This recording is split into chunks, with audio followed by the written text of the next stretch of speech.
It is now my great honor to invite Santa Clara University's 29th president, Father Kevin O'Brien, to the podium.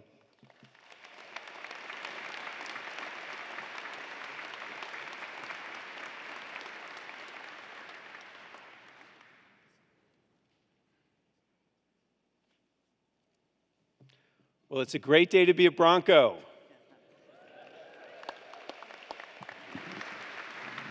And before I begin, I just want to, I've been deeply moved by our student performers and singers. Please join me in recognizing our amazing orchestra and our choral singers.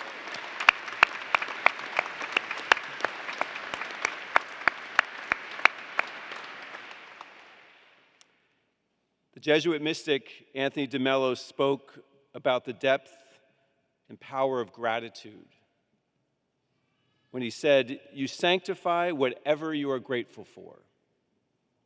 Well, today I feel the depth of that kind of gratitude, and thank all of you for so graciously welcoming me to Santa Clara in the Bay Area. As I begin my service to you, I accept your welcome as a sacred trust.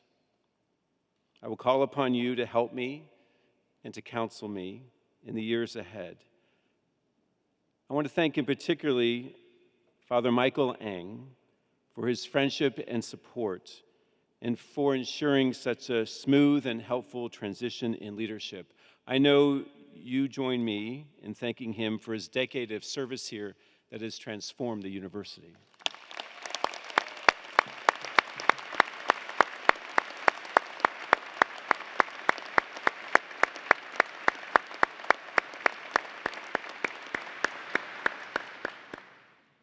Thank all of you for joining us today as we celebrate our heritage and our future as a Jesuit university and as California's oldest college. Your presence is an encouragement to me in my service to you. I offer a special word of welcome to my friends and fellow Jesuits from around the country who have come here today. I am most grateful for your journeying to be with us today. You have blessed my life in ways too numerous to number. I'm deeply consoled that now you too are part of the extended and amazing Santa Clara family. Finally, I want to thank my family, my cousins who traveled from Canada, my native land, and to my brother and sister, whom you met, Kathy and Andy, who have put up with me for 50 years or so. To their families, I am most grateful. I am blessed by your love and support. So our parents, Larry and Libby, they never went to college, but they insisted that we did. So we all went to Catholic universities, my sister and I wisely choosing Jesuit ones. As I am with them and my family today, I miss my parents dearly. But having you here reminds me of their presence in the love of God that binds heaven and earth. So my friends, I would like to begin with a story that will give you some sense of my vision of what Santa Clara can be as a university. A place of generous encounter. For a number of years, I visited the Kino Border Initiative in Nogales, straddling the border of Arizona and Sonora, Mexico. This initiative, sponsored by the Jesuits with other partners, cares for migrants and advocates for them. I regularly brought students there. We walked the paths of migrants in the desert. We heard their stories at a shelter for women and children. We served meals 2 times a day at a small comedor just over the border in Mexico. On one visit, after the simple but hearty meal had been served, I rested against the concrete wall and looked over the scene before me. Students sat at aluminum tables, sharing their meal, talking with migrants in whatever Spanish they could muster. And painted on the cinder block wall behind them was a colorful mural and an updating of Da Vinci's The Last Supper. Jesus surrounded by disciples, men and women, all looking like Central Americans, Mexicans, or indigenous people, all dressed as campesinos, some with the customary backpack of a migrant, all eating a meal not too different than the one we had just been served. As a Jesuit, as an educator, and as a human being, I marveled at what was unfolding before me. We were far from our classroom, yet the Commodore that day became a place of encounter, the seat not only of knowledge, but of wisdom about what matters most in life. Over the last several months, as I've listened to you and gotten to know you, that image from the border has reemerged vividly. For in the end, a Jesuit education at Santa Clara is about encounter, engaging one another deeply and meeting the living God, whom we may call by different names, in surprising ways and in unexpected places. Jesuit universities do best when we gather people so that great conversations take place. Conversations among students and faculty, conversations among the present generation of learners and great thinkers of the past. We are at our best when we make room for encounters that both enliven and challenge, and for conversations that enkindle the mind, stir the heart, and prod feet and hands into action. And over the years, I have learned to create an ambiance for those kind of conversations, making sure that diverse and often unheard voices are heard. For in diversity is reflected the utter creativity of our God. Now, the Board of Trustees has presented me with a pretty lengthy job description. And so let me say up front, I will need your help to accomplish what they have entrusted to me. And we will do this together, working for a mission much greater than any of us. Please know that I stand before you as one who has not received an impressive title or career advancement or a fancy chain. It's not about that. Rather, I stand before you as a Jesuit who wants to serve. That's why I joined the society, and that's why I remain. I'm sure this kind of desire to serve resonates with all of you here, because you're here at Santa Clara. Reading the lectures or the letters and documents of St. Ignatius of Loyola, the founder of the Jesuits, you will find a simple phrase repeated over and over again: to help souls. Or as we would say today, to help people. The Society of Jesus, the Jesuits, was founded with the simple mandate to help people in a variety of ways. And truly helping people requires the risk of encounter.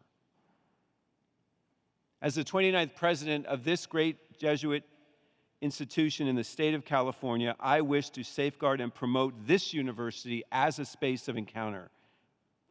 Here I borrow from Pope Francis, who has spoken frequently about the need for the church to be a place of encounter.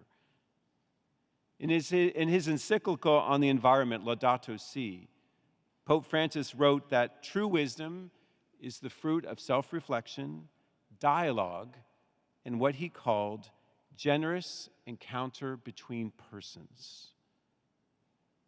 Generous encounter between persons happens when conversations are just not idle talk, but open to depth. Not just a venting of opinion, but mutual learning and actually listening to one another. According to the fundamental principle of St. Ignatius's spiritual exercises, generous encounter means that we presume the goodwill of another person, that we encourage one another, and, when necessary, we correct one another, both in truth and in love. It means that we learn to reverence the other as created in the image of God. And finally, generous encounter means that we consider the other's interests first, not just our own, and that we too are open to growth in the encounter.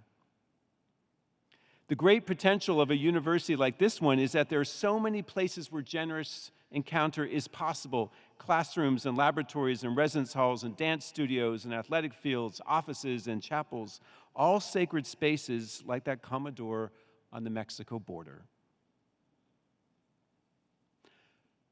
But we can ask today, what is it about universities that make them unique places of encounter, different than the encounters that take place within families or in workplaces? And what about our Jesuit and Catholic heritage deepens our understanding of encounter? Like any university, we gather people so that great conversations can begin. But those encounters have a particular focus or accent here. Put simply, Santa Clara cultivates encounters that are steeped in truth, in beauty, and in goodness. It is no surprise that we associate universities with truth. From Plato's Academy to modern online learning, universities have been committed to relentless discovery of truth and sharing of knowledge. We are blessed with faculty who, as scholars and teachers, advance knowledge in their fields, and by inviting students into their research and artistic work, make learning come alive for another generation. As a Jesuit Catholic university, we believe that there is such a thing as truth, and that truth is worthy of exploration. We believe that any approach to truth is an approach to God, whom, by whatever name we use, is the author and end of that truth. In the name of truth, we relish the interplay between faith and reason, science and religion, and we invest in life-giving dialogue among religions, so needed in our world today. We revel in unfettered conversations that lead to more questions and new frontiers of learning. Our commitment to truth is evidenced in vigorous questioning and unrestricted inquiry that should mark any university. This commitment takes on important meaning in our time.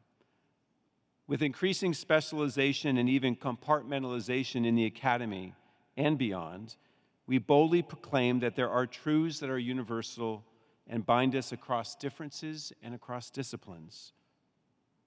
Moreover, with the devaluation of truth claims in our civic life, we proudly proclaim not only that there is such a thing as truth that can be tested and reasoned through, but that the truth about ourselves and our world, to use a biblical image, sets us free. Encountering truth frees us from bias and from unreasonable judgment, from our fears, and from any artifice that separates us from one another as members of a community. Now, if the pursuit of truth is usually associated with a university, beauty is perhaps less so. We need to rehabilitate beauty as central to the work of a university. Dostoevsky's observation rings very true to me: the world will be saved by beauty. If truth enlivens the mind, beauty stirs the heart. By insisting that our students learn to appreciate both truth and beauty in their endeavors, this becomes an expression of our commitment to cor personalis, which in the Jesuit tradition is caring for each student uniquely in mind, body, and spirit. If we wrestle with truth as we do at a university, we fall silent, we stand still, and we even kneel before beauty. That's why the visual and performing arts have been central to Jesuit education from its origins in the 1500s and here at Santa Clara since the mid-19th century. In Jesuit education, we seek to develop one's imagination and senses to, as we say, find God in all things, to look and to hear and to feel deeply, so deeply that one discovers the transcendent and the holy everywhere. We are rightly humbled before truths not of our own making, in the same way we are humbled by beauty, which is sheer gift. And we know that beauty could be found everywhere. Surely in the glorious natural world around us in this valley, in redwoods and roses. Surely in the arts, in Matisse and Georgia O'Keeffe and dance, and Shakespeare and, Toni Morrison, and Beethoven and Beyonce. Yes, Beyonce. But if we look deeply enough, seeing with both mind and heart, we find beauty in the nucleus of a cell and in a distant planet, in a smoothly running engine and a perfectly written code, in the body in motion or in a community at prayer. And if we have really tapped the resources of our Jesuit tradition, we will see beauty, the beauty of each human person, including ourselves. We will find beauty not simply in those we know or in the physically attractive, but in the stranger, the migrant, the overlooked person, even the ones we too easily call our enemy. We will be saved by beauty, because in appreciating beauty, we become more human. Grateful for the beauty in and around us, we live more gently, more humbly, and more generously. We don't just become better scholars and students pursuing truth. Saved by beauty, we become better people. With our imagination stirred by beauty, we also untap fonts of hope. Now, hopefully, this is all very uplifting, as such addresses should be. But please know that truth and beauty make a claim on us. They demand that we see ourselves and our lives and our missions differently. This brings us to Santa Clara's mission as a place of generous encounter, as one that encounters goodness. Jesuit schools have always been marked by a concern not just for the development of the students' reasoning, but their character. That's why we call our work here not just education, but formation. We do not simply care about what our students do, but in who they become as persons. To be persons for others, to cultivate a faith that does justice, and to embrace deeply held ethical commitments. Jesuit education from its founding has always been really practical.